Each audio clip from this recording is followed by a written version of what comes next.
In his 40s. He's a member of the 4,000 Footers Club in New Hampshire, having climbed all 48 of the highest peaks in the Granite State. As you can see, Steve James is no card player. But I think if Steve were a card, he'd be an ace. Because the ace can either be the highest ranking or the lowest ranking card in the deck, depending on the game. Steve James has been both.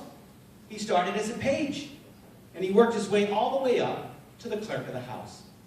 As a matter of fact, I think ACE is a good acronym for 3 principles which exemplify our honoree tonight. A, adventurous, C, compassionate, E, excellence. Adventurous, as I already mentioned, Steve likes adventure, snowboarding. He also mountain climbs, paddle boards, kayaks, and bikes. Compassionate. Steve is always there to help members with their questions about procedure and process. He took the time to develop training programs for members, staffers, and students around the legislative process. His door's always open when members have a question, an idea, or just need to chat. Steve has also mentored many youth during Massachusetts Student Government Day, which is when I first met him in 1992 as a junior from Falmouth High School. And during his time as a Boy Scout leader when his son, Mike James, was a scout. And Mike's with us tonight. He actually flew in from Nevada to be with his dad.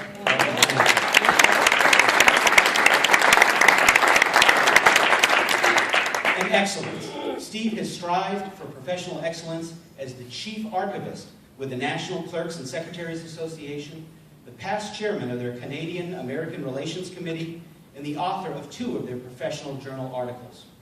He's also taught himself how to write computer programs, and in the 1980s, he wrote software for the clerk's office to be more efficient. He even developed a computer game at the time to test users' knowledge of the joint and House rules. Steve brought endorsement of House bills into the chamber in 1999 to expedite the process of moving papers to the Senate and to the governor. He partnered with the business office and the Senate clerk to eliminate wasteful printing costs, and my Republican colleagues will love this. Through the use of technology in 2001, the effort saved $1.37 million in printing costs. You're here. I could go on, but Roger Babb and Jen Flanagan would throw me off the board of the association. So let me end with a very brief poem that I'd like to give Steve tonight, and it's called Ode to a Mentor. I donned a tie and overcoat and headed way up north to play a role I knew nothing of, the role of Mass House Clerk. Entering the chamber was an honor, to say the least. I was greeted by a smiling face that put my mind at peace. Second Assistant House Clerk James to House Clerk Bob McQueen was ready to take a young man from T-Ticket under his wing. And so that day I learned a lot from a scouter we now call House Clerk. His patience and his guidance are what hooked me on this line of work. Steve, it wasn't chance or luck for you that has brought us here today. Instead, it was your hard work that we recognize and appreciate each day. Steve.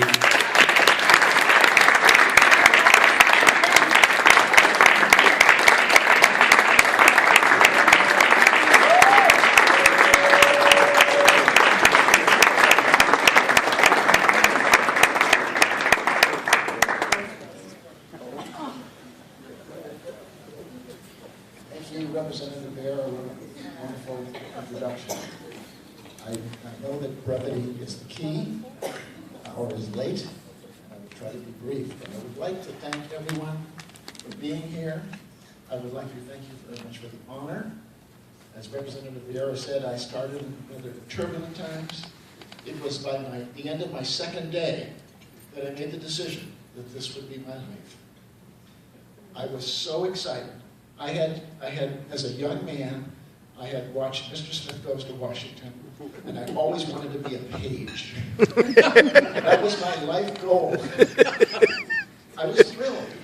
And to have become House Clerk, and to have met so many wonderful, wonderful people, to be blessed by having such friendships. I will always remember it. I will always be grateful. I've seen so many changes since I took over in the House, since I started. We had a 240-member House. We had a rather boisterous House. That hasn't changed. There was chaos. That hasn't changed. But in the early 80s or the late 70s, we changed the election process under the Quinn Amendment so that it would be one person, one vote. We cut the size of the House to 160 starting in 1979.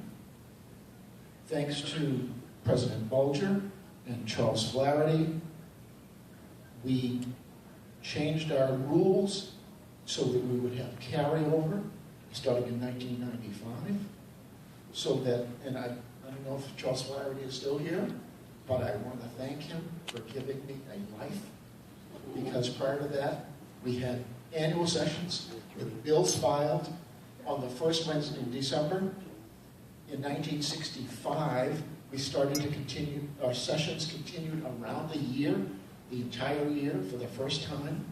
It happened again in 1967.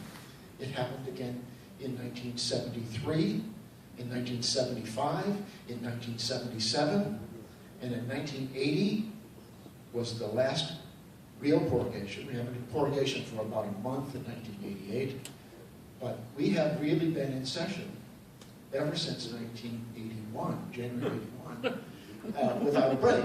And so, thank you, Charles Flaherty, thank you, Bill Welcher, thank you for the members who voted to carry over. I got to know my son, Mike. It was my pleasure. This has been a great run. I am thrilled. I am honored. I can't thank you enough.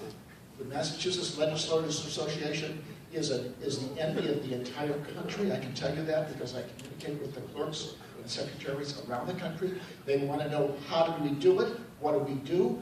They lost their institutional memory because of carryover in many states, and they want to develop associations just like ours. So congratulations to you. Thank you. God bless you.